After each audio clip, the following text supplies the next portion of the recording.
Глава 21. Кассиди была уже на 6-м месяце беременности. Она медленно прошла короткое расстояние до своего дома, чтобы взять буханку хлеба, которую она забыла там накануне вечером. Трейс и Брэд были заняты перегоном скота, и их жены сейчас жили вместе. Сразу было решено, что Кассиди переедет в дом Брэда и Мэг, чтобы не перевозить на новое место Саванну. И, честно говоря, они трое отлично проводили время вместе. Им казалось, что вернулись те времена, когда Кассиди и Трейс еще не были женаты, и когда Кассиди приезжала к Мэг по средам, и обе они шили и общались. На протяжении первых 2 дней после отъезда мужчин подруги занимались стиркой и накопившимися делами. Теперь они все делали сообща, включая приготовление пищи, и долго беседовали по вечерам. Мэг хорошо помнила те годы, когда во время перегонов скота она отправлялась жить в город к Джебу и Пэттинс. И сейчас, в один из вечеров, те приехали к Мэг и Кассиди на ужин. На этот раз, живя вместе со свояченицей, Мэг не воспринимала отсутствие мужа так болезненно, как раньше, и время летело быстрее. Кассиди вышла на крыльцо и услышала звук подъезжающего фургона. Посмотрев в сторону дороги, она увидела Джанет и Райлана. Она стояла, не двигаясь, и смотрела, как пастор остановил фургон между 2 домами. Мэг тоже услышала стук копыт и вышла через заднюю дверь с Саванной на руках. Слезы в глазах Джанет предвещали плохие новости. Не успела Джанет и слова сказать, как они догадались. Умерла Фета Холден. Брэд и Трейс навестили свою мать перед отъездом, но от этого похороны не стали для них более легкими. Холдены жили в этой местности много лет, и многие собрались у могилы послушать Райлана. «У меня есть 2 очень хороших друга в Токен-Крик, и они братья», – говорил Райлан, глядя на братьев Холден, которые с серьезными лицами стояли напротив пастора. Между ними стоял гроб с телом Феты. «Когда я только приехал в ваш город, Брэд и Трейс подружились со мной, и я считаю знакомство с ними большим благословением для себя. Их мать я тоже знал. И хотя между Фетой и мной не было ни одного полноценного разговора, но благодаря ее сыновьям я многое узнал о том, во что верила Фета. Фета Холден понимала, что земная жизнь временна. Она наставляла своих сыновей с раннего возраста о том, что им не следует устраиваться здесь так, как будто они будут жить вечно. Она говорила им о своей вере во Христа и о том, что ее ожидает небо. Сыновья видели искреннюю веру своей мамы и захотели, чтобы такая же вера была у них. У меня нет никаких сомнений, что если бы Фета могла заговорить, она бы сказала своим сыновьям о том, как она радуется их искренней, глубокой вере. Она была бы несказанно счастлива, что они оба нашли верующих жен, и что у них есть дети, которые будут знать, как им обрести спасение. Глаза Райлана остановились на Джанет, и он продолжал. «Я уверен, что были моменты, когда время тянулось очень медленно. Но в действительности то время, которое Фета прожила у Джанет, пролетело быстро. Мы с Джанет беседовали вчера вечером, и она ясно вспоминала то время, когда ее сестра родилась. Хотя ей самой всего было 3 года. Живая кукла, с которой можно было поиграть. Так воспринимала ее Джанет». Многие улыбнулись, и Райлан продолжал. Но отношения развивались намного дальше. Они были не только сестрами, но и подругами. Много лет назад Фета переехала в эту местность с мужем и 2 сыновьями, и их отношения с Джанет стали еще ближе. Сыновья Феты стали сыновьями и для Джанет. Они вместе делили радость и горе. Когда муж Джанет умер, Фета была рядом с сестрой, поддерживая ее своей любовью и заботой. Не было ничего, что они не сделали бы друг для друга, поэтому, когда возникла необходимость, Джанет приняла сестру в свой дом. Ничего другого ей и в голову не могло прийти. И я уверен, что вам будет нетрудно догадаться, кто получил от этого больше благословений. Фета не могла рассказать нам, как она себя чувствовала, но я знаю, что Бог использовал Фету Холден, чтобы сделать Джанет Фулбрайт еще сильнее. Она много раз делилась тем, как часто постоянное молчание Феты заставляло ее сердце сжиматься от боли. И когда подобные моменты наступали, Бог неизменно использовал свое слово, чтобы напомнить Джанет о чем-то, что она забыла. О том, что ей нужно было освежить в памяти и сердце. Хезер, Бекки и Тимоти – все они будут скучать по Фете.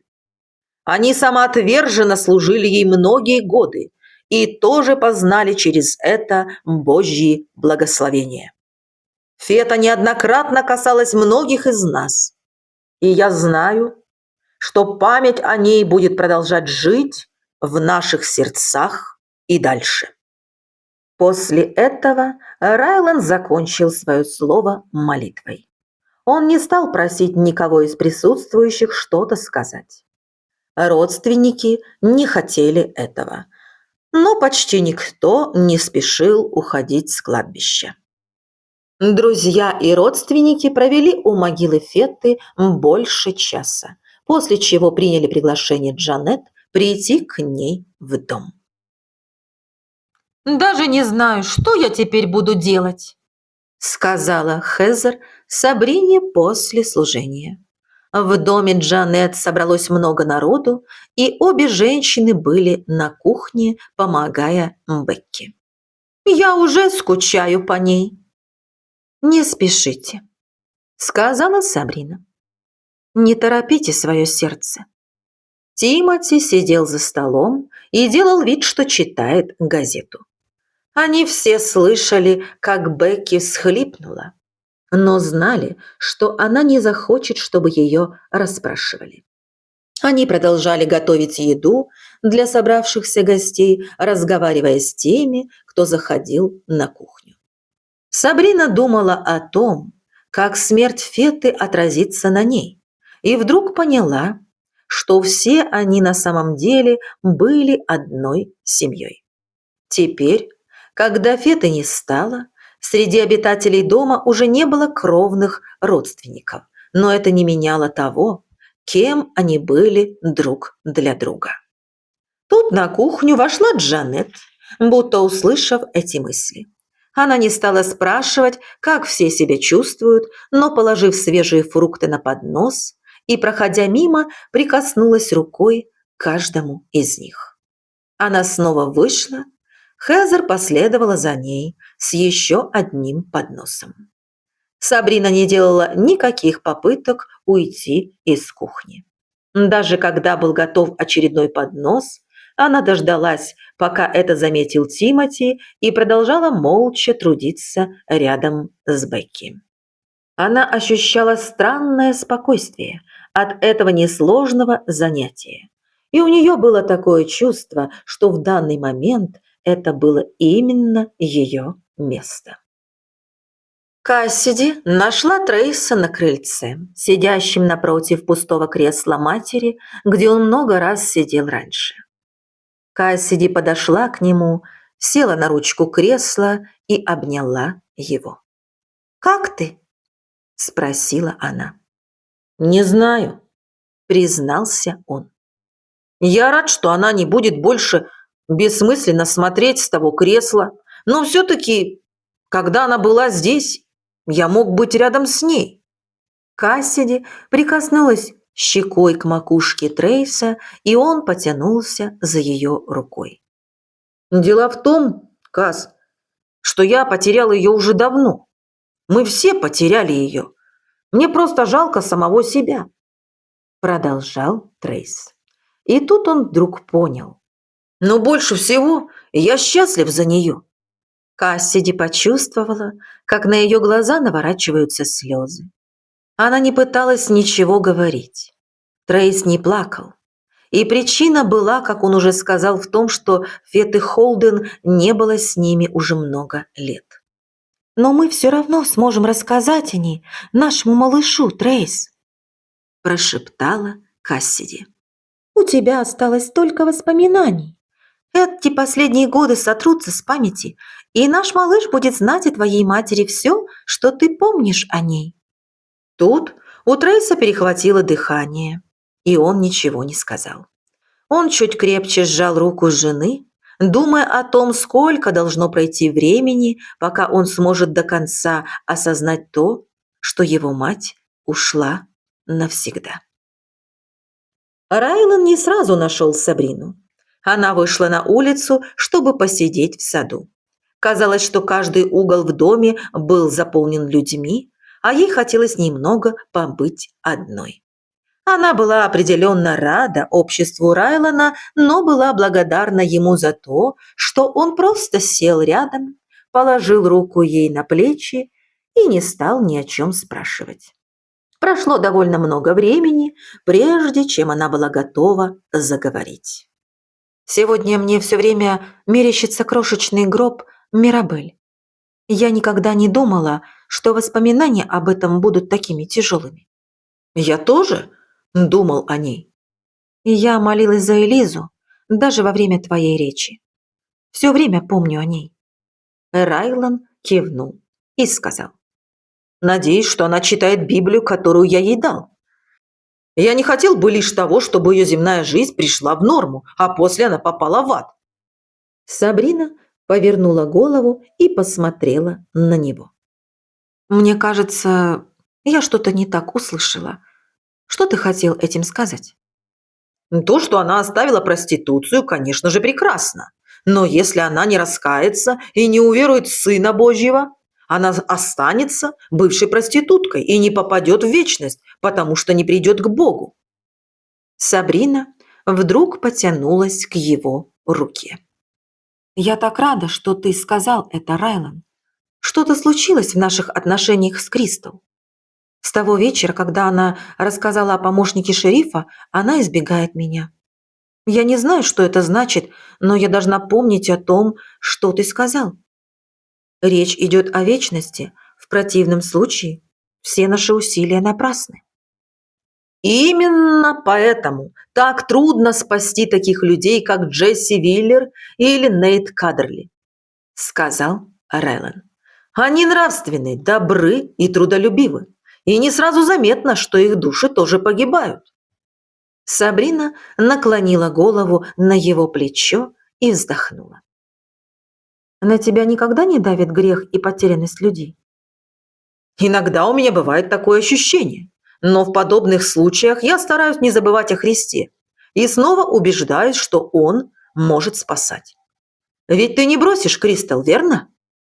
Вдруг спросил он, надеясь, что этого не случится. «Нет. Но мне нужно понять, что пошло не так, и восстановить нашу дружбу». «Я буду молиться, чтобы ты смогла это сделать». Сабрина повернула голову, чтобы увидеть его лицо. «Я люблю тебя, Райлан Джарвик». «Я очень рад это слышать», – сказал Райлан и протянул руку, чтобы еще ближе притянуть ее к себе. Райлан долго держал Сабрину в объятиях.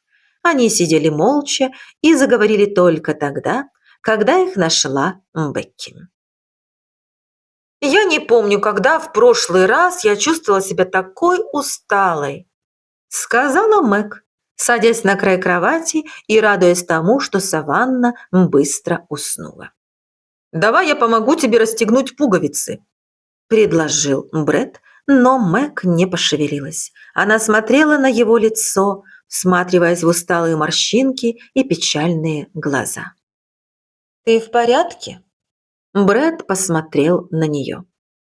Мне все еще не верится. Я имею в виду не ее смерть, а надежду на то, что она сможет вернуться в нормальное состояние. Вот что на самом деле умерло во мне сегодня. «О, Брэд, это так верно! Это так! Именно надежда умерла!» Да, если бы ты спросила меня неделю назад, есть ли у меня надежда на ее выздоровление, я бы сказал, что она невелика. Но теперь ее больше нет. Я скорблю об этой потере больше, чем о чем-либо другом. Мэг обняла мужа и сказала ему ложиться в постель. Брэд помог ей снять платье, и без каких-либо дальнейших приготовлений ко сну они легли отдыхать. Однако сон пришел не так быстро, как они того ожидали. Их сознание никак не могло расслабиться, несмотря на то, что тела были утомлены. Каждый из них думал о том, как быстро может измениться привычный мир и какой ценностью является жизнь. Наконец Брэд нащупал руку Мэг и начал молиться. Он благодарил Бога за все время, которое они провели со своей матерью как до, так и после того, как жестокие побои мужа стали причиной ее болезни. Он просил Бога простить и спасти его отца, если он еще жив. Еще Брэд попросил Бога помочь ему и Мэг не тратить времени впустую.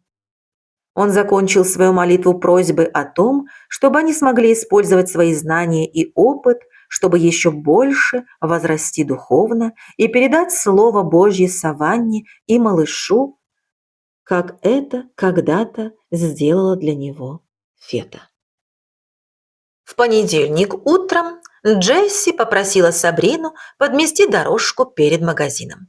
Девушка сразу же выполнила эту просьбу, когда вдруг заметила Кристал. Женщина шла по улице, но при виде Сабрины резко остановилась. Сабрина видела, что Кристал собирается повернуться и пойти обратно.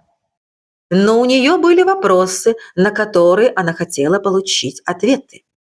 «Скажите мне», – начала Сабрина, когда женщина была еще от нее на расстоянии 15 футов. «Что случилось?» Сабрина закончила вопрос, когда Кристал уже стояла прямо перед ней. «Я не понимаю, что вы имеете в виду?» – сказала Кристал, и Сабрина решила говорить прямо. «Послушайте, Кристал, я не собираюсь навязываться. Вы не пришли на нашу встречу к отелю, как обещали, и с тех пор не открывали мне двери. В этом нет ничего страшного. Я просто не понимаю, в чем я провинилась. Я думаю, что у вас достаточно мужества, чтобы рассказать мне». Это были как раз нужные слова. Глаза женщины сузились, и она вскинула подбородок. «Мне не нужна ваша дружба. Все, что вы хотите сделать, это сказать мне, что у меня может быть другая жизнь. Вы не говорили этого прямо, но я знаю, что когда-нибудь вы это скажете. Я действительно считаю, что ваша жизнь может быть лучше. Но моя дружба не зависит от этого». «Конечно!» «Скажите мне кое-что». Сабрина всегда заставляла себя оставаться спокойной, когда она была сбита с толку или ей становилось не по себе. «Почему вы вдруг это почувствовали?» Вызывающая поза Кристал немного смягчилась, и она тихо проговорила. «У меня никогда не будет того, что есть у вас, Бри. Просто не будет». «Почему?» «Я не умею читать, и я с трудом могу написать собственное имя. Какую работу я могу найти в этом городе, не считая той, которая у меня уже есть?» «Кристал», – ответила Сабрина так же тихо, радуясь тому, что женщина уже не злится. «Вам нужен такой друг, как я, и я могу научить вас многому». Кристал непонимающе смотрела на девушку. «Я всегда считала, что у вас может быть лучшая жизнь, но если вы не хотите слышать об этом, то я не буду настаивать», – пообещала Сабрина. Она не забыла о том, что сказал ей в саду Райлан, но при этом она мысленно молилась, чтобы Кристал захотела выслушать ее. Кристал хотелось того, что предлагала ей Сабрина, но при этом она боялась. Тут она посмотрела в сторону и увидела Паулу, выходящую из кабаньей головы. Она выглядела ужасно, как будто накануне не спала всю ночь. По спине Кристал пробежал холодок, и она снова повернулась к Сабрине. «Я поужинаю с вами завтра вечером». «А вот что я вам скажу. Идемте к Джанет. Я что-нибудь приготовлю». Голос Сабрины стал тише. «После этого мы сможем начать учиться читать». «И я не могу пойти к Джанет», – начала говорить Кристал, но Сабрина остановила ее. «Нет, можете. Я буду ожидать вас в 5:30. Если вы не придете, я пойду вас искать». Сабрина не стала ждать ответа. Она повернулась, чтобы вернуться к работе, а ее сердце учащенно билось от переполнявших его эмоций и вопросов. Она не знала, придет ли Кристал, но Джанет и другие обитатели дома будут предупреждены. И сама она постарается быть готовой ко всему. В понедельник вечером Сабрина не стала терять времени даром. Как только ужин был подан, она объяснила Джанет, Хезер и Бекки, кто придет к ним в гости на следующий вечер. «Я приготовлю что-нибудь для нас, чтобы не причинять вам лишнего беспокойства». «Вы можете поужинать с нами, Бри», – сказала Джанет, но Сабрина покачала головой. «Вряд ли Кристал будет чувствовать себя комфортно. Я очень надеюсь, что она вообще придет. Тогда я смогу доказать ей, что ей здесь рады. Мы поедим на кухне или на крыльце. Я собираюсь ей кое в чем помочь, и нам нужно будет уединиться». «Надеюсь, что нам представится возможность познакомиться с ней», – сказала Джанет от всего сердца. «Я уверена, что так и будет. Она не сможет чувствовать себя спокойно, пока своими глазами не увидит, что вы не испытываете к ней ненависти». «Неужели она так думает?» – спросила Хезер в своей милой, сострадательной манере. «Будто мы все ненавидим ее?» «Ну, я не думаю, что ненависть – это подходящее слово, но ей будет трудно поверить, что ей здесь рады. И я, правда, не знаю», – была вынуждена добавить Сабрина. «Она может и не прийти, но спасибо вам за то, что позволили ее пригласить». «Спасибо вам, Бри», – сказала Джанет, и Хезер кивнула. Бекки во время этого разговора молчала, внимательно глядя на Сабрину, как будто видела ее в первый раз. У Сабрины не было времени выяснять, о чем она думала. В этот вечер должна была состояться очередная встреча с Чесом и Мирандой. Менее чем через час за ней должен был зайти Райлан. «Я не могу поверить собственным глазам, когда вижу, как сильно она изменилась за последний месяц», – сказал Чес Райлану, когда мужчины остались наедине в гостиной. Миранда и Сабрина ушли на кухню за десертом. «Вы получили ответ от отца и Дэнни Баршоу? Когда вы собираетесь сделать ей предложение?» «У меня есть план, но мне понадобится помощь общины». Чес широко улыбнулся. У него было сердце истинного романтика. К тому времени, когда Райланд шепотом рассказал о том, что он задумал, Чес с трудом сдерживался, чтобы не потирать руки от удовольствия и не приступить к делу тотчас же. «Что я сделала не так?» – спросила Сабрина у Бекки, которая снова старалась не смеяться, но на этот раз над самой жидкой из когда-либо виденных ею подливок. «Я не знаю, но вы не можете угощать девушку этим. И что мне только с вами делать?» Я пыталась не причинять лишних беспокойств. «А когда вы их причиняли?» – спросила Бекки, и Сабрина сдалась. «У вас хватит еды для нас с Кристал?» «Разумеется, еды хватит на целую армию. Идите к парадной двери, чтобы поймать ее раньше, чем она убежит отсюда». Сабрина сделала, как ей было сказано, и как раз вовремя. Она прошла вперед по дорожке, ведущей к дому, и увидела, что Кристал дошла до середины улицы и остановилась. «Идите же», – позвала ее Сабрина. Женщина снова была в своем скромном коричневом платье. Она дошла до ворот и снова остановилась, с удивлением разглядывая внушительный дом Джанет. «Я никогда даже близко не подходила к подобному дому». «Вам здесь понравится. Он красивый и при этом уютный». Кристал удивленно смотрела на девушку. «Ходите же». «А кто-нибудь еще там есть?» «Конечно. Все. Они хотели бы познакомиться с вами». Кристал последовала за Сабриной по дорожке, чувствуя себя так, как будто все это происходит не с ней. Но впереди ее ожидал самый большой сюрприз в жизни. Она познакомилась с женщинами в доме, и все произошло так, как будто это было чем-то само собой разумеющимся. Они поужинали в красивом зимнем саду, после чего Сабрина, которая сегодня была такой же, как и всегда, стала обучать ее алфавиту. 3 часа спустя Кристал вышла из дома, а в ее сердце затеплилась надежда, которая, как ей раньше казалось, давным-давно умерла. «И потом мы учили алфавит. Она уже кое-что знает», – рассказывала Сабрина Райлану, когда он зашел в мастерскую в среду. И я видела, что она была очень довольна своими успехами. Мы прозанимались целых 2 часа. Райлан смотрел на оживленное лицо Сабрины и видел, что она очень любит эту женщину. Ему было хорошо знакомо это чувство. В этом городе было много людей, которые были ему далеко не безразличны, и одним из них был Нейт Кадерли.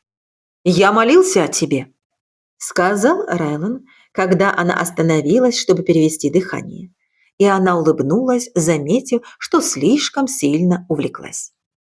«Я тебя совсем замучила?» «Нет, все это звучит великолепно. Она хочет продолжать уроки?» «Да». Глаза Сабрины блеснули, когда она отвечала. «На будущей неделе». Все это время Джанет сидела молча. Она даже не предполагала, что Сабрина учит эту женщину читать. Она понимала, почему девушка не хотела распространяться об этом. «Что вы думаете о Кристал, Джанет?» – спросил Райлан. «Она очень тронула мое сердце», – призналась женщина. «Она была напряжена, когда мы познакомились, и выглядела страшно ранимой. Когда она последовала за Сабриной в оранжерею, я едва не расплакалась». «Ей нелегко живется», – согласился Райлан. «Но теперь у нее все может измениться», – добавила Джанет. И Райлан, и Джанет не могли не заметить, как при этом вздохнула Сабрина. В воскресенье утром 3 женщины встретились, как обычно, у парадной двери, чтобы отправиться в церковь. В этом не было ничего необычного, потому что по воскресеньям Бекки всегда оставалась Светой. Отсутствие Феты все еще остро чувствовалось, но каждая из женщин справлялась с этой утратой по-своему. «Все готовы?» – спросила Джанет, когда у дверей к ним присоединилась Хезер. Однако прежде чем она ответила, к ним подошла Бекки. Она была одета так, чтобы идти на улицу, и собиралась в первый раз отправиться вместе с ними в церковь. Джанет едва сдержалась, чтобы ничего не сказать. Хезер и Сабрина тоже не сказали ни слова и даже не посмели переглянуться, а просто вышли из дверей и направились на улицу. «Через 2 недели, – объявил Чес в конце богослужения, у нас будет церковный пикник. Нашими хозяевами будут 2 семьи Холденов. Если к тому времени похолодает, то мы тепло оденемся и разведем большой костер. Понадобится захватить с собой тарелки и остальные необходимые вещи и по 2 блюда для общего стола. Мы поедем туда сразу же после богослужения и пообедаем около часа дня. Если у вас будут вопросы, то задавайте их Миранде, мне или кому-нибудь из Холденов, даже Саванне». Все засмеялись в шутке Чеса. Его лицо расплылось в довольной улыбке, и собрание было завершено. А Райлан, все это время, молча стоявший впереди, не стал терять ни минуты. Он сразу же подошел к женщинам из дома Джанет Фулбрайт. «Добро пожаловать, Бекки!» – приветствовал ее пастор. «Благодарю вас, пастор Райлан», – сказала она без обычной бравады. «Как ваши дела?» – спросил Райлан остальных женщин, и его глаза немного дольше задержались на самой молодой из них. «У нас все хорошо. Вы сможете прийти к нам на обед?» – спросила Джанет. «У нас много угощений, и мне нужно кое-что сказать вам и Сабрине». «С удовольствием», – согласился Райлан, пообещав женщинам, что увидится с ними в скором времени. Они все направились домой, и Сабрина не смогла сдержать любопытство. «Что вы обо всем этом думаете, Бекки?» «Мне понравилось», – сказала она резким голосом, но не без дружелюбия. «Мне тоже», – отозвалась Сабрина мягко, отчего все остальные женщины улыбнулись вместе с ней. Глава 22. «Квартира над мастерской освободится в конце месяца», сообщила Джанет Райлану и Сабрине, когда ужин закончился. «Мистер Аспенсон поговорил со мной, когда я уходила вчера с работы. Он нашел себе дом. Я могла бы сказать об этом только вам, Бри, но решила придержать эту новость на тот случай, если вы захотите обсудить ее с Райланом. Вы можете переехать туда, если хотите, Бри, но надеюсь, что теперь-то вы знаете, что мы вообще не хотим, чтобы вы от нас уезжали». С этими словами Джанет встала. «Я полагаю, что вы захотите это обсудить, поэтому оставляю вас одних».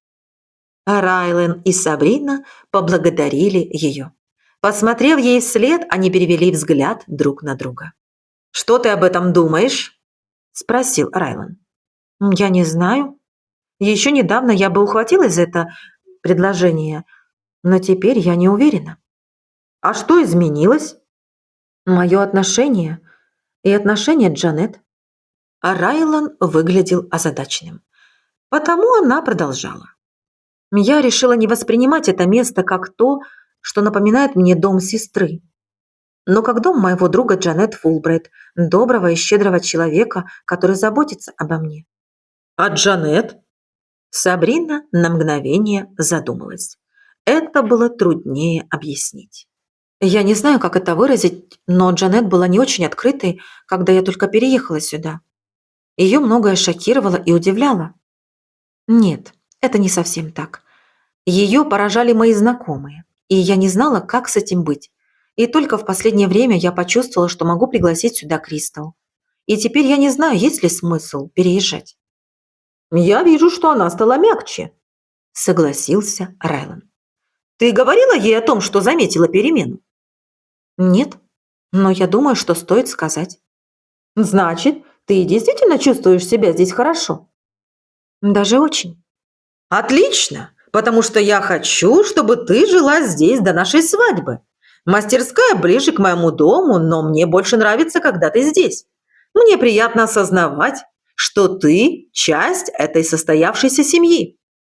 Сабрина кивнула. Она была очень довольна, но при этом ее сердце непривычно сильно билось в груди. Райлан сказал о свадьбе.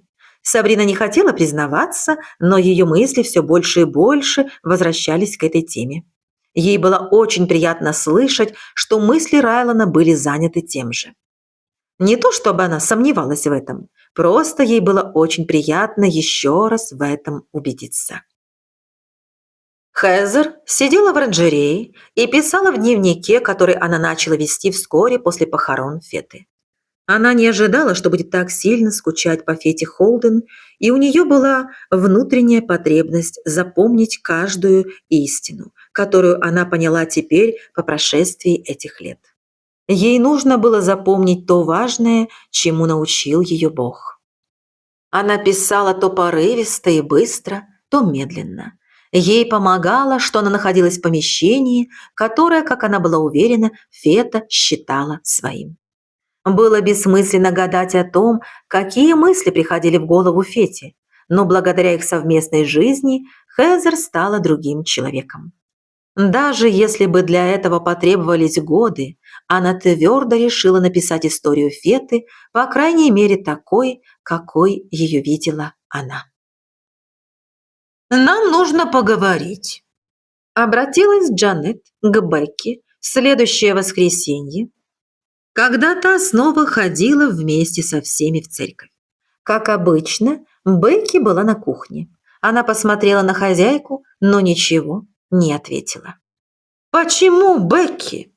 Почему после всех этих лет?» – спросила Джанет, чувствуя, что нет необходимости объяснять свой вопрос более конкретно. Бекки долгим взглядом посмотрела в окно, в сад. Когда она начала говорить, то все еще продолжала смотреть туда. «Я уже не молодая женщина, Джанет. Я всегда думала, что найду время для Бога когда-нибудь потом. Но время пролетело очень быстро. Феты не стало. А у меня такое ощущение, как будто она только что поселилась здесь. И Бри», – начала Бекки, но потом остановилась, чтобы найти правильные слова. «Она не эгоистка, как я, и мне стыдно». «Я не думаю, что вы эгоистка. Вы постоянно что-то делаете для других». «Но я делаю это для собственного удовольствия, Джанет». Бекки, наконец, посмотрела на нее. «Мне просто необходимо попасть в церковь, иначе я стану еще более эгоистичной. Мне нужно услышать, что Бог, возможно, хочет сказать мне». Джанет едва не расплакалась. Она никогда не уговаривала Бекки пойти в церковь, но всегда давала ясно понять, что ей будут там рады. Потом в доме поселилась Фета, а также Хезер. Хезер не молчала о своих убеждениях, и Бекки тут же вызвалась дежурить по воскресеньям с утра. Казалось, что она была довольна сложившимся положением вещей, и Джанет не торопила ее. «Я люблю вас, Бекки», – рискнула признаться Джанет, хотя и знала, что эта женщина не любила сантиментов. Бекки несколько раз сглотнула. Джанет решила, что теперь следует оставить Бекки одну на тот случай, если ей хочется поплакать. И она повернулась к выходу. «Я тоже люблю вас, Джанет». Кухарка прошептала эти слова так тихо, что Джанет едва расслышала. Но, тем не менее, Бекки произнесла их. Джанет остановилась, чтобы Бекки знала, что она услышала ее, после чего ушла. «Как вам?» – спросила Сабрина у Джанет в четверг, показывая ей огромных размеров рубашку, сшитую из синего шамбре. «Очень мило», – похвалила ее Джанет, ставшая рядом с ней, когда девушка села за машинку. Сабрина только что закончила шить рубашку для Райлана, надеясь, что она будет ему впору и что ему понравится. Девушка купила ткань за свои деньги, а Джанет научила ее пользоваться швейной машинкой. «Я думаю, что вам нужно отнести ее по адресу», – предложила Джанет.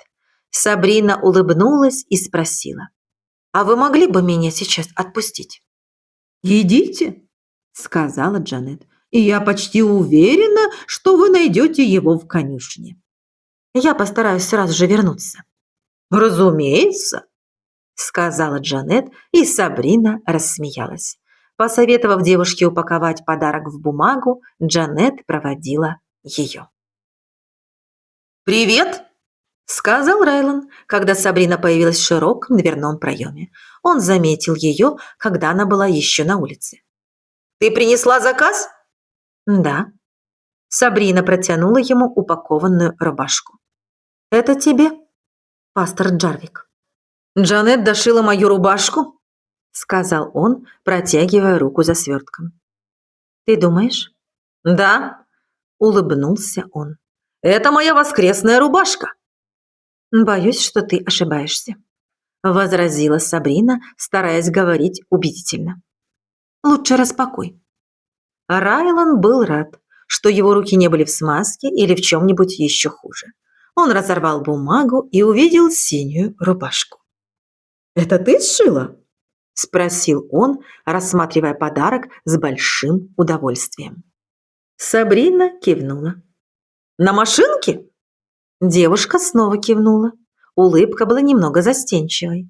Райлан наклонился к Сабрине, но вместо того, чтобы поцеловать ее, он сказал: «Это было самое неподходящее место, чтобы открыть подарок. За нами, наверное, наблюдает половина города». Сабрина заглянула в его глаза и прошептала: «Разве это имеет значение?» Райлан не ответил. Он наклонился еще ближе и поцеловал ее в губы.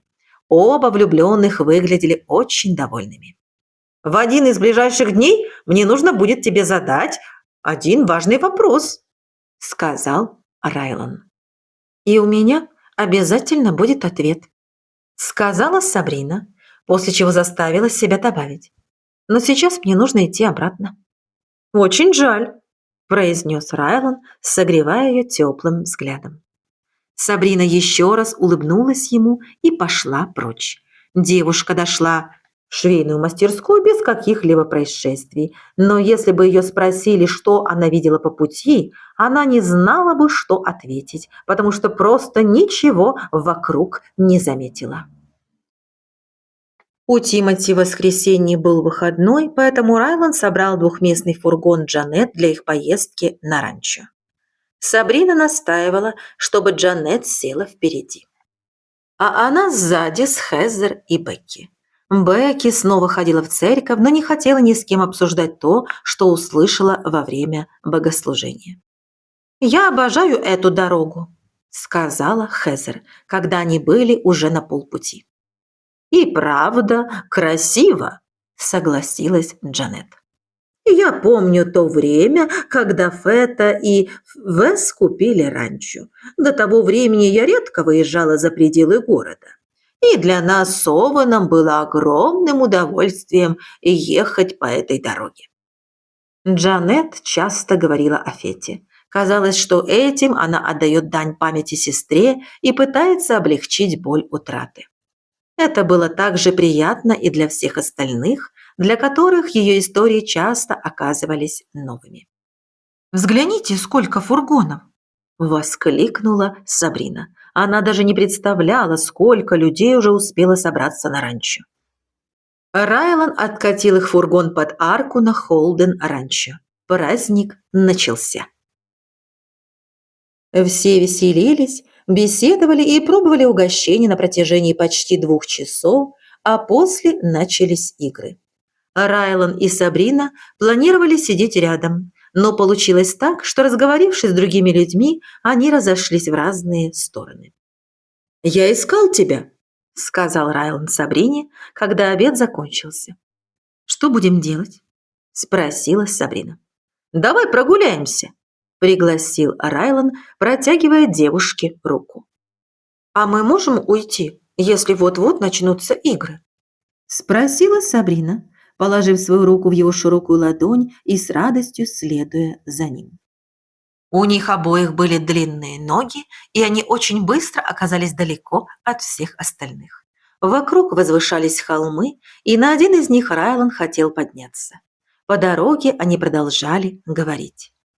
«У тебя есть любимый стих в каждой из глав послания к Колоссянам?» – спросила Сабрина. «Дай подумать», – сказал Райлан, продолжая подниматься вверх и все еще держа Сабрину за руку.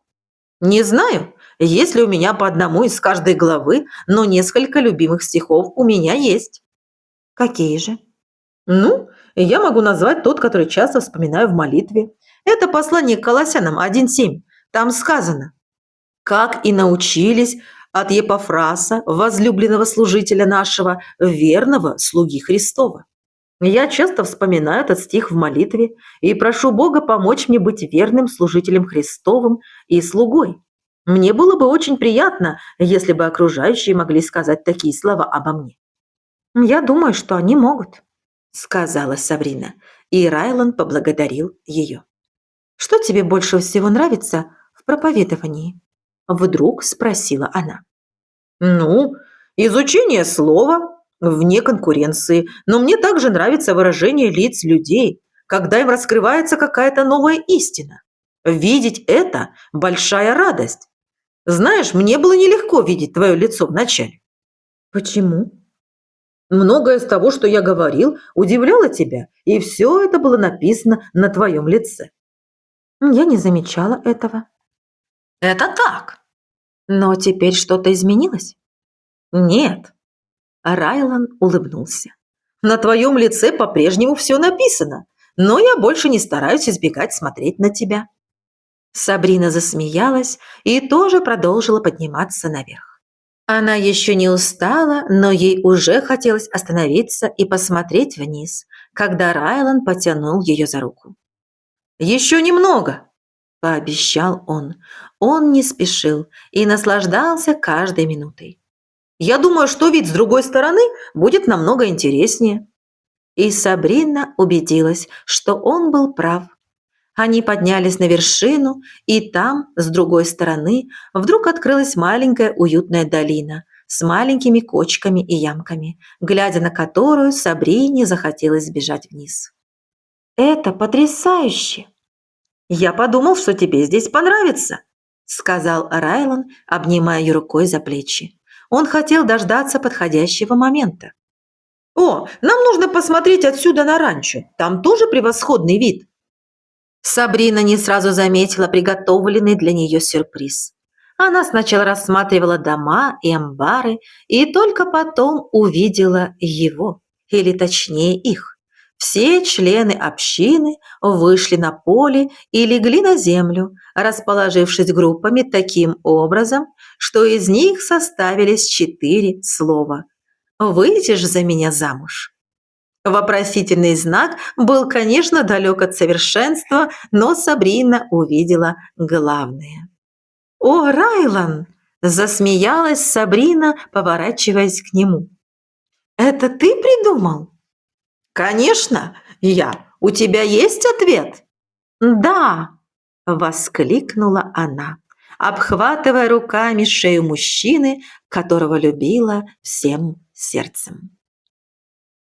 А внизу человек, который руководил людьми, а это был Чесвик, увидев, что влюбленные обнялись, крикнул всем, чтобы они перегруппировались и сложили новое слово. Это было сюрпризом и для Райлана. Шумно и весело, подняв большое количество пыли, люди изобразили новое слово. «Поздравляем!». Они забыли о восклицательном знаке, но зато когда все поднялись на ноги и зааплодировали, это получилось даже лучше. Райлан и Сабрина спустились вниз самым коротким путем, и их тут же окружили люди из общины, с которыми их связывали взаимное уважение и любовь. Поздравлений было много, и все они были от чистого сердца. Следующий час пролетел очень быстро, после чего пикник завершился, и все повозки и фургоны потянулись обратно в город. И только после того, как Райлан довез женщин к парадной двери дома Джанет и поставил фургон обратно в амбар, обрученная пара смогла, наконец, поговорить наедине. «А кто нас обвенчает?» – был первый вопрос Сабрины. У меня есть друг, Уилл Рагглз, который живет в Эверси. Я думаю, что он будет рад приехать на нашу свадьбу. «Когда?» Услышав следующий вопрос, Райлан не смог держать улыбку. Он и сам думал о том же самом. Как насчет того, чтобы написать несколько возможных дат в письме Уиллису и дать ему возможность выбрать? «Мне нравится эта идея, если только у меня хватит времени шить себе новое платье». «Сколько для этого нужно времени?» – спросил Райлан.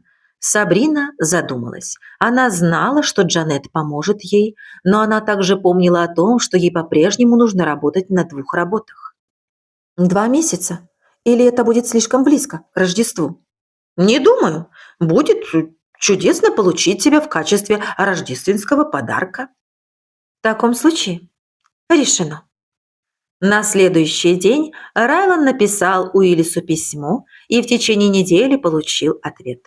Пастор Уиллис Рагглз с радостью согласился обвенчать Райлана и Сабрину 24 декабря 1881 года. «Отвратительная погодка», – сказал Брэд Тобин Сабрине в один из ноябрьских дней. Он зашел в магазин за табаком, но задержался погреться у печки. Холодный ветер гулял вдоль Мейн-стрит, и никому не хотелось выходить на улицу. «Вам нужно более теплое пальто», – сказала ему Сабрина, продолжая раскладывать только что прибывшую почту. «Насколько я понимаю, вас можно поздравить», – сказал Брэд немного скучным тоном. Сабрина взглянула на него и сдержанно поблагодарила. «Вы не выглядите очень довольной», – сказал Брэд после этого и подошел к прилавку. Сабрина повернулась и посмотрела ему в лицо. «Чем я могу вам помочь, мистер Тобин?» – спросила она, не желая обсуждать с ним свою личную жизнь. «Все как обычно», – ответил он, получая удовольствие от того, что заставляет ее думать о нем хотя бы таким способом. Сабрина принесла ему табак и даже проверила, нет ли для него писем. Когда его монета оказалась на прилавке, она встала, ожидая, что он уйдет.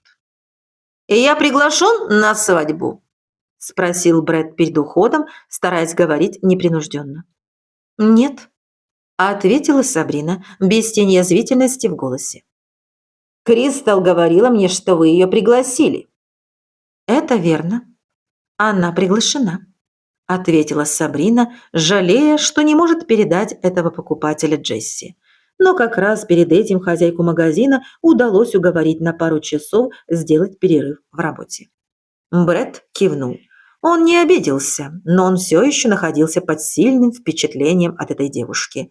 Ему по-настоящему нравилось общаться с ней. «Она также рассказала мне, как вы ей помогли», – добавил владелец салуна. Сабрина кивнула. Она никому не рассказывала об этом, кроме Райлана и Джанет. «Это очень хорошо с вашей стороны, Бри», – сказал Брэд, наконец беря свой табак. Он уже был на пути к выходу, когда Сабрина поняла, что могла бы ему ответить. Ей были приятны эти его слова. Сабрине понравилось и то, что Кристал рассказала Брэду о приглашении. Это означало, что Кристал начинала чувствовать себя более уверенно. Сабрине пока еще не удалось уговорить эту женщину прийти в церковь на ее бракосочетание. Но теперь было понятно, что она все же делала успехи. В этом не было никакого сомнения. «Разве это не самая очаровательная пара из всех, какие вы видели?» – спрашивала Хезер у Джанет и Бекки. Женщины, одетые в нарядные платья, устало опустились в кресло. «Идеальная пара», – согласилась Бекки. Даже она сегодня чувствовала себя слишком усталой, чтобы что-то делать. «И я вспоминаю лицо Райлана, когда он смотрел на Бри, и мне хочется плакать от радости», – призналась Джанет. «Я думаю, что вы просто устали», – сказала Бекки. «Я знаю, что я устала», – согласилась Джанет. «Они выглядели такими счастливыми», – заметила Хезер немного мечтательным голосом. «Нужно найти вам мужа», – вдруг сказала Бекки. «В моем возрасте?» – выпалила в ответ Хезер, отчего женщины засмеялись. Если до этого у них и были какие-то сомнения, то теперь каждая из них поняла – все они слишком устали, и единственным лекарством был сон. Мистер и миссис Джарвик шли в темноте по пасторскому дому. Они были женаты уже почти 5 часов. Все это время они провели в общении с членами церкви и друзьями из города. Банкет состоялся в доме Джанет, и все получили от него огромное удовольствие. Но теперь молодожены были одни в своей гостиной. Райлан зажег лампу, чтобы в комнате стало светло, и какое-то время они стояли, глядя друг на друга. Когда Райлан протянул руки, Сабрина шагнула к нему навстречу. Некоторое время они целовались, забыв о том, что огонь так и не был зажжен, что масла в лампе осталось совсем мало и что они все еще одеты в пальто. «Можно я расскажу тебе один секрет?» – проговорила Сабрина в перерыве между поцелуями, находясь в объятиях Райлана. «Пожалуйста, расскажи», – сказал Райлан с улыбкой в голосе. «Мне немного страшно, и хотелось бы просто посидеть у тебя на коленях». «Ну, это желание я могу исполнить», – ответил Райлан нежно, начиная расстегивать пуговицы на своем пальто. Сабрина тоже стала снимать пальто, и когда она справилась с этим, Райлан зажег огонь и сел на диван. «Иди ко мне, моя милая Сабрина», – позвал он. Сердце Сабрины дрогнуло, она подошла и села к нему на колени, обвив руками его шею. «Скажи мне, откуда у тебя такая идея?» – спросил Райлан, прижимая ее к себе и думая о том, что это была очень хорошая идея. «Мне это просто необходимо, и я давно мечтала посидеть у тебя на коленях, но не хотела говорить об этом, пока это не стало возможным». Райлан заглянул в ее глаза. «Не забывай, у нас нет никаких планов на сегодня. Нам не нужно спешить. Все произойдет тогда, когда нужно». «Я помню». Райлан говорил Сабрине о том, как сильно он ее любит. После этого они сидели какое-то время молча. «А можно я тоже расскажу тебе один секрет?» – спросил Райлан через некоторое время, разглядывая белую ткань, которая была пришита к лифу ее платья. «Да. Теперь я могу расслабиться, когда ты будешь в белой блузке. А почему ты не мог сделать этого раньше?» «Потому что, моя милая Сабрина, каждый раз, когда ты была одета в белую блузку, я вспоминал тот день, когда я окунул тебя в кадушку с водой на кузнице». Сабрина удивленно открыла рот, после чего сказала: «А я совсем забыла о том случае». «Мне хотелось забыть, но я не мог», – сказал Райлан. «Теперь мне не придется отвлекаться на романтические мечтания каждый раз, когда ты будешь одета в темную юбку и белую блузку. Временами это было нелегко». «Ты просто чудо. Ты знаешь об этом?» «Я рад, что ты так думаешь». «Я действительно так думаю, Райлан. Ты старался контролировать свои мысли, даже когда они касались меня». «Можно я расскажу тебе еще один секрет?» Сабрина кивнула. «У меня нет никаких сожалений. Моя жена стоит каждого мгновения тяжелого труда». В этот момент Сабрина не смогла подобрать слов, чтобы в ответ рассказать ему, сколько он для нее значит, поэтому она просто поцеловала его. Эпилог. Май 1882 года. Сабрина закончила вытирать пыль в гостиной, поправила подушки и проверила, все ли вещи лежат на своих местах. Она никогда не знала заранее, когда к ним могут зайти гости. И когда это происходило, то именно в эту комнату Райлан чаще всего приглашал их пройти. Убрав в гостиной, Сабрина пошла на кухню, которую убрала заранее, и начала печь хлеб. Она долго училась этому, работая бок о бок с Бекки, и, наконец, в последнее время ее хлеб стал удаваться на славу. И на кухне стало случаться все меньше непредвиденных происшествий. «Сабрина!» – позвал Райлан, спускаясь вниз в поисках жены. «Ты не видела грозбух?» «Я положила его на твой стол». «О!» – сказал Райлан, вспомнив, что уже смотрел там. «Его там нет?» «Не знаю», – ответил Райлан рассеянно. Он подошел ближе и посмотрел ей прямо в глаза. «Ты могла бы пойти и показать мне?» Сабрина улыбнулась, в точности зная, о чем он сейчас думает. Они убедились в том, что его стул отлично удерживал их обоих. Сабрина заходила к нему в кабинет всегда, когда у него появлялась возможность пообщаться с ней. Голос Райлана и его руки на ее талии увлекали ее все более настойчиво.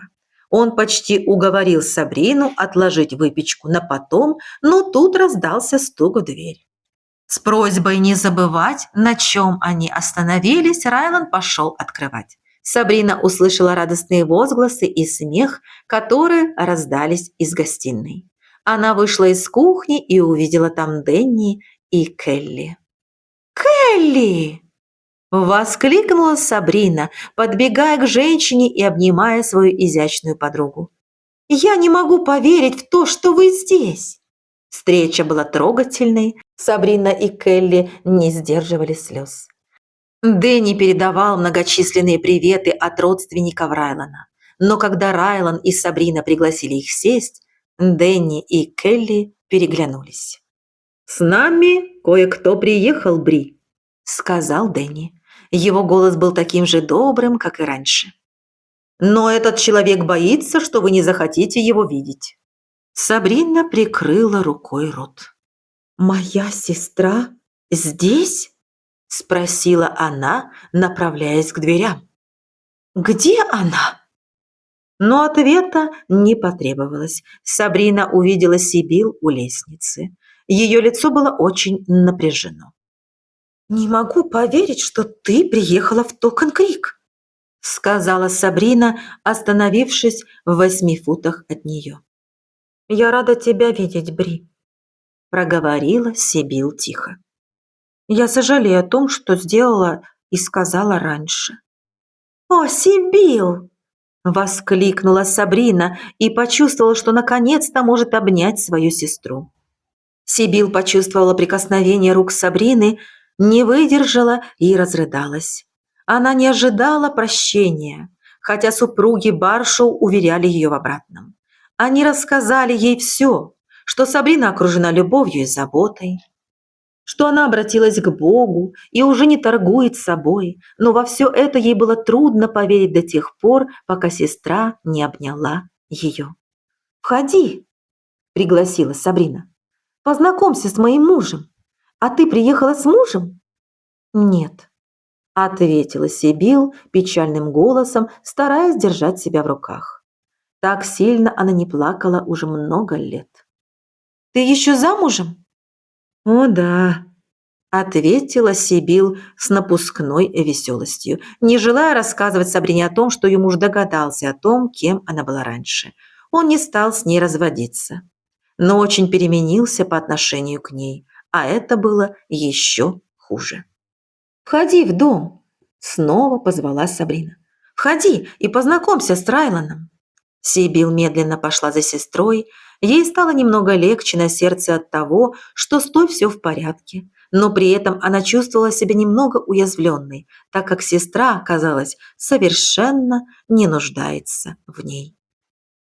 «С ней все в порядке?» – спросила Сабрина у гостей, когда они вернулись после ужина, видя, что Сибил не пришла с ними. «Да», – ответил Дэнни. «Она сняла самую хорошую комнату в гостинице и сказала, что встретится с нами утром». «Как ты думаешь, мы еще увидимся с ней?» – спросила Келли.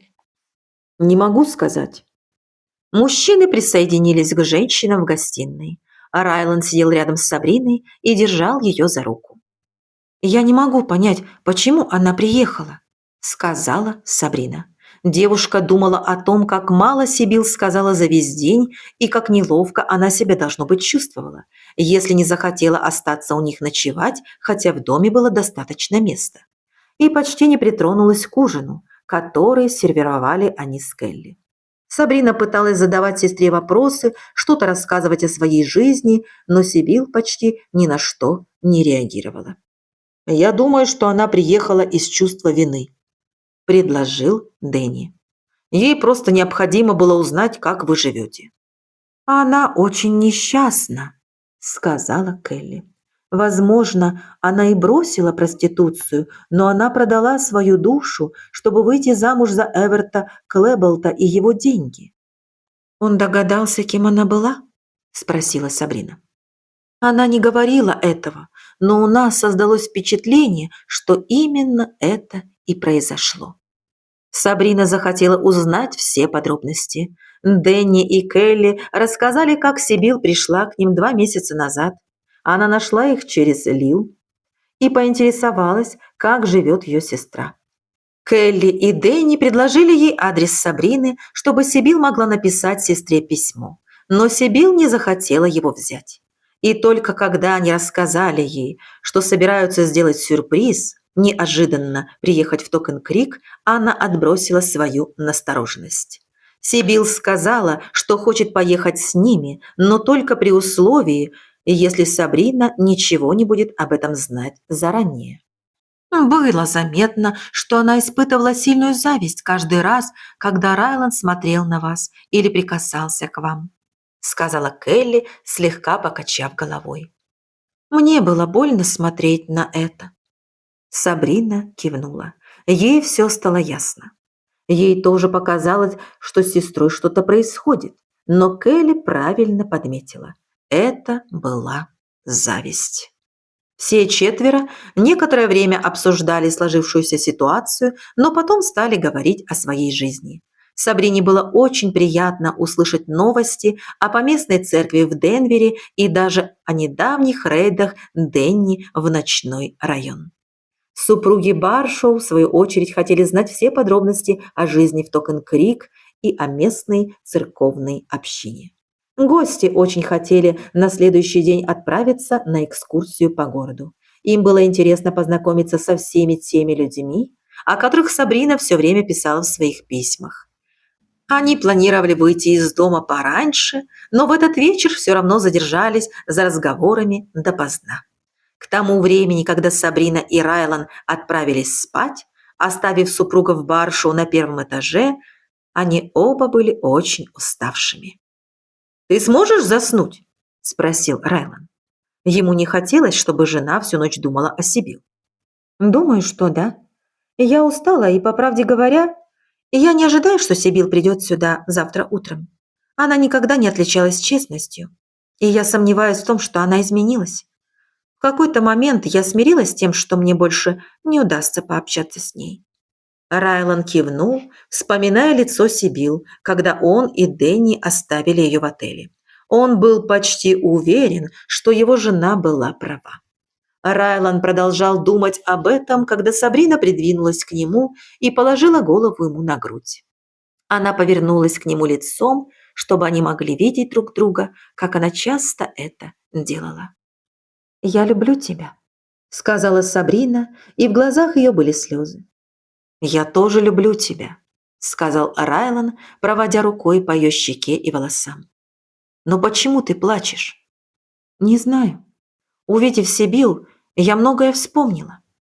Если она придет к нам утром, ты расскажешь ей, что ты, возможно, беременна?»